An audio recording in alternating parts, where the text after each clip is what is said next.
আসসালামু আলাইকুম। আমি জাহিদ হাসান রবিন। আজকের ভিডিওটা একটু গুরুত্বপূর্ণ, ইনশাল্লাহ একটু মন দিয়ে শুনবেন। লক্ষ্মীপুর নামে যেহেতু একটা জেলা আছে, আমার মনে হয় অনেকেই ভুলে গেছেন। কারণ হলো নোয়াখালী ফেনী নিয়ে যেহেতু সবাই ব্যস্ত, এর ফাঁকি দিয়ে মূলত লক্ষ্মীপুরটা ডুবে গেছে। ডুবে যাওয়ার কারণে এই কারণে সবাই তো ফেনী নিয়ে ব্যস্ত, রিপোর্টার হতে ব্লগার হতে সবই ফেনী নোয়াখালী নিয়ে ব্যস্ত। এবং কি লক্ষ্মীপুর নামে যেহেতু একটা জেলা আছে, এটাই অনেকে ভুলে গেছেন।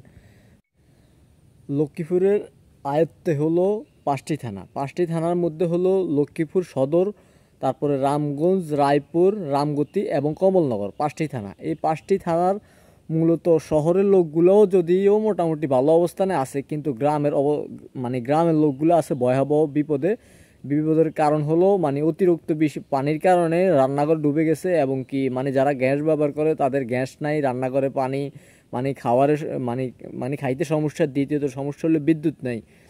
তৃতীয়ত সমস্যা হলো মূলত বাজার গাড়ি কীভাবে যাওয়ার কোনো ব্যবস্থা নাই। আমি আপনাদেরকে দেখাই, আমি মূলত রামগঞ্জের ভিতরে আছি। আমাদের বাড়িটা মূলত রামগঞ্জের ভিতরে। এই যে দেখেন আপনারা, এই যে এটা হলো মূলত আমার ফার্মের আমার একটা গরু ঘর। ওই যে দেখেন গরু ঘরের এখন মূলত নানজা হতে সবই পানির তলে। গরু ঘরের মধ্যে আমার মোটামুটি মাজার লেভেল পানি গরু ঘর। আর এই যে আমার একটা খড়ের ফালা, এই খড়ের ফালার এখানে মূলত আমার মাজার সময় পানি। এখানে মূলত আমাদের বাড়ির রাস্তাটা একটু উঁচা থাকার কারণে বাড়ির রাস্তাটা তেমন নাই, এক হাঁটু আমার। আর মূলত আমার এই যে ফার্মের মধ্যে এখন বলতে গেলে একদম আমার এক মাজা হবে পানি। এটা হলো আমার গরুর ফার্ম। আর এটার মধ্যে আমি কোরবানির ষাঁড় গরুগুলো রাখছিলাম। আর আমার সবচেয়ে বড় যে খড়ের ফালাটা, এই ফালাটা একদম মোটামুটি মাজা সময় পানি। এবং কি আমি যেটা বলতে চাইতেছি মূলত লক্ষ্মীপুরের গ্রাম অঞ্চলের ভিতরে যে লোকগুলো আছে, এরা অনেক বিপদে আছে। শহরের কিছু মোটামুটি ভালো অবস্থানে থাকলেও গ্রামের লোকগুলো বিপদে আছে। এবং কি মোটামুটি এখনও দেখতেছি না কোনো একটা বড় রিপোর্টার লক্ষ্মীপুরকে নিয়ে ভিডিও বানাইছে, বা লক্ষ্মীপুর জেলাকে নিয়ে কেউ ভিডিও বানাইছে। কোনো ব্লগার হইতে কেউ এ পর্যন্ত কোনো ভিডিও বানায় নাই। আমি এই কারণে ভিডিওটা করা। ইনশাল্লাহ সবাই যদি আমার ভিডিওটা যদি আপনারা দেখেন, ইনশাল্লাহ সবাই লক্ষ্মীপুরের পাশে ইনশাল্লাহ সবাই আসবেন।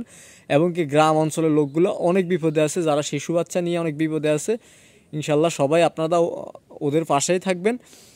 সবাই ভালো থাকবেন, সুস্থ থাকবেন। শুধু ছোট্ট এই কথাটা বলার জন্য মূলত আপনাদের সাথে ভিডিওতে আসা।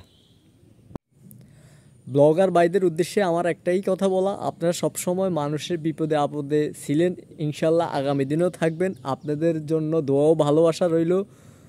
আসসালামু আলাইকুম ওয়া রাহমাতুল্লাহি ওয়া বারাকাতুহু।